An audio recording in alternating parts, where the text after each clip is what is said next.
কবির আছে না? কবিরের ভাগ ওকে দিতে হবে কেন? ও তো এমনি এমনি মায়ের ভাগটা পাবে, পাবে না? তুমি যে গিলটি ফিলিংস থেকে এই সিদ্ধান্ত নিচ্ছ সেটা আমি বুঝতে পারছি। তখন যে তুমি যে ওকে বোঝানোর চেষ্টা করেছিলে তোর তো ভালোর জন্য করেছিলে।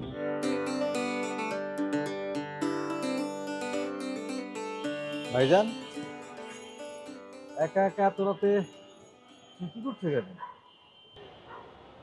কিছু না, মানুষ দেখি। কত মানুষ! ওই যে দেখ, হ্যাঁ? একটা লোক অনেকক্ষণ ধরে এখানে বসে আছে। হয়তো তার কেউ নাই, কোনো থাকার জায়গাও মনে হয় নাই। ভাইজান, তুমি কি ফ্রিদা আর ফ্রিদার দাদির সাথে দেখা করেছো? না, আমি ইচ্ছা করেই দেখা করি নাই। ওদের সাথে দেখা করতে গেলে আমি নিজেকে ধরে রাখতে পারবো না রে। ওকে দেখলে মেহেরিনের কথা মনে পড়ে যায়। আমাদের 3 ভাইয়ের একটা মাত্র ছোট বোন, কত আদর করে বড় করেছি। অথচ দেখ, হুট করে বিয়ে করে ফেলল। আমি তখন ওকে কত বোঝাবার চেষ্টা করেছি। আমার বারবার মনে হচ্ছিল ও হয়তো বকে যাচ্ছে। হ্যাঁ, নিজের বয়সের চাইতেও অনেক বয়স্ক একটা লোককে বিয়ে করল। আমার মনে হয় কি জানিস, তখন যদি আমরা সবকিছু মেনে নিতাম, তাহলে তো হয়তো মেহেরিনের এই অবস্থা হতো না। ভাইজান, তুমি শুধু শুধু এভাবে ভাবছো।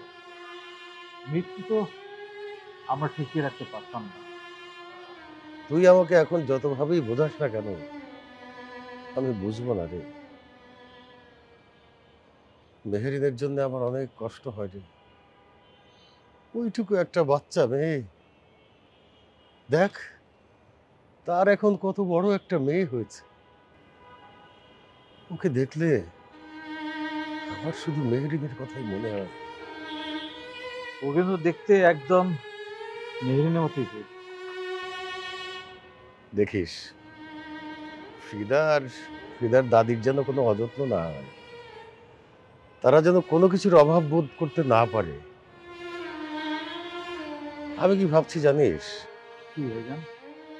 গ্রামের জমির আমার যে ভাগটা, সেটা ফ্রিদার নামে লিখে দিব।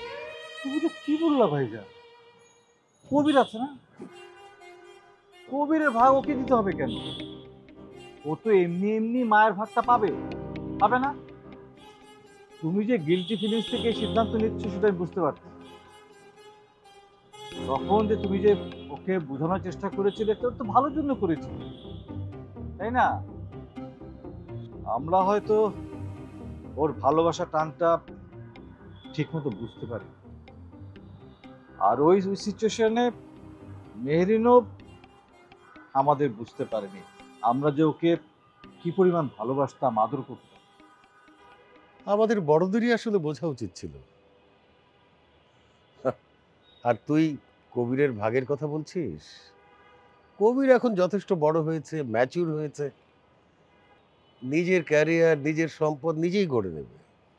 আমার মনে হয় না কবিরের এই বিষয় নিয়ে কোনো আক্ষেপ থাকবে। ভাইজান, তুমি কিছু মনে করো না। তোমাকে একটা কথা বলি, ওই যে প্রফেশনটা বেছে নিয়েছে না, ওই প্রফেশনে নিজের ক্যারিয়ার গড়ার কি গ্যারান্টি আছে আমি জানি না। আর ও গড়তে পারবে কিনা সেটাও আমি জানি না। তুমি কিন্তু এই বিষয়টা নিয়ে একটু ভেবো। একেবারে যে ভাবি না তা তো আর না। তুমি যে ফ্রিদাকে সবকিছু দিতে চাচ্ছ সেটা হচ্ছে এক ধরনের ক্ষতিপূরণ দেওয়া। যার যা কপালে থাকে তাই লেখা, সেটাই ঘটবে, এই বেশি কিছু না। আর আমরাই বা কে, কাকে কি দেওয়া? শোনো, রাত হয়েছে, চলো যাই, খাবে? দেখ, লোকটা এখনো বসে আছে। আমার মনে হয় ওর কেউ নেই। শোনো, আমার মনে হয় ওর বাসায় একজন শিউলি আছে। ভয়ে বাসায় যাচ্ছে না। তবে শোন, সংসারে এরকম একজন না থাকলে সংসারটা ঠিক মতো চলে না। তা তো ঠিকই। আহ, ভাইজান তুমি কবিরের সঙ্গে একটু কথা বলো। কেন, কিছু হয়েছে নাকি? না না, তেমন কিছু হয়নি, কিন্তু এই বয়সে ফ্রাস্ট্রেটেড হয়ে আজকালকার ছেলেরা কখন কি করে বসে তার তো কোনো ঠিক নেই। তাই বলছিলাম তুমি যদি ওর সঙ্গে একটু কথা বলো তাহলেও ও একটু সাহস পায়। হুম, বলবো।